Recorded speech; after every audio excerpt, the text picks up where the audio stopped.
اللہ الرحمن الرحیم۔ تاریخ کی گواہی کے مطابق امیر مختار عمر ابن سعد کو اس جرم میں قید کر لیتا ہے کہ اس نے امام حسن علیہ السلام کو قتل کرنے کی کوشش کی، اور اس بات کا اقرار کرواتا ہے کہ وہ ایک زنانہ لباس پہن کے محل میں داخل ہوا۔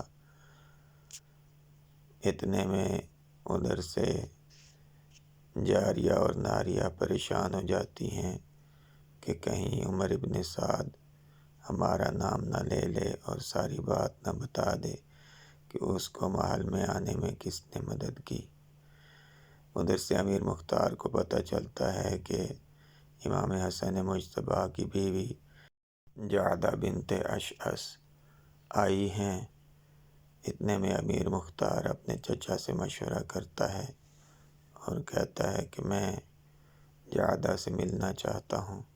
امیر مختار کو شک پڑ جاتا ہے کہ کہیں جعدہ اور عمر ابن سعد کا آپس میں اس حوالے سے تعلق ہے کہ وہ مل کے امام حسن علیہ السلام کے قتل کی سازش کر رہے ہیں۔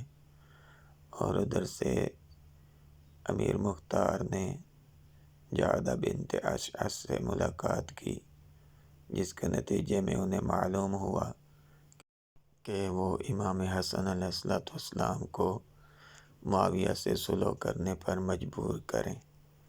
بالآخر جعدہ امام حسن علیہ السلام کو صلح کرنے میں کامیاب ہو جاتی ہیں، اور نتیجتاً امام حسن علیہ السلام مجبور ہو کے اور مسلمانوں کے مفاد میں معاویہ سے صلح کر لیتے ہیں، جس کے نتیجے میں بعض افراد کو امام کی اس صلح پر اعتراض ہوتا ہے، جیسا کہ کیان ایرانی بھی اس بات میں شیطان کے بہکاوے میں آ کے امام کی مخالفت کرتا ہے اور مختار کے ساتھ جا کے کھیتی باڑی میں مشغول ہو جاتا ہے، اور ادھر سے مختار بھی اسے مشورہ دیتا ہے کہ کھیتی باڑی کرنے سے بھی جنت تک پہنچا جا سکتا ہے۔ بالآخر امام تنہا رہ جاتے ہیں، اور آخرکار معاویہ کے کہنے پہ اور معاویہ کی سازشوں سے امام کو مدینہ میں زہر دے دیا جاتا ہے۔ اِنَّا لِلَّهِ وَإِنَّا إِلَيْهِ رَاجِعُونَ۔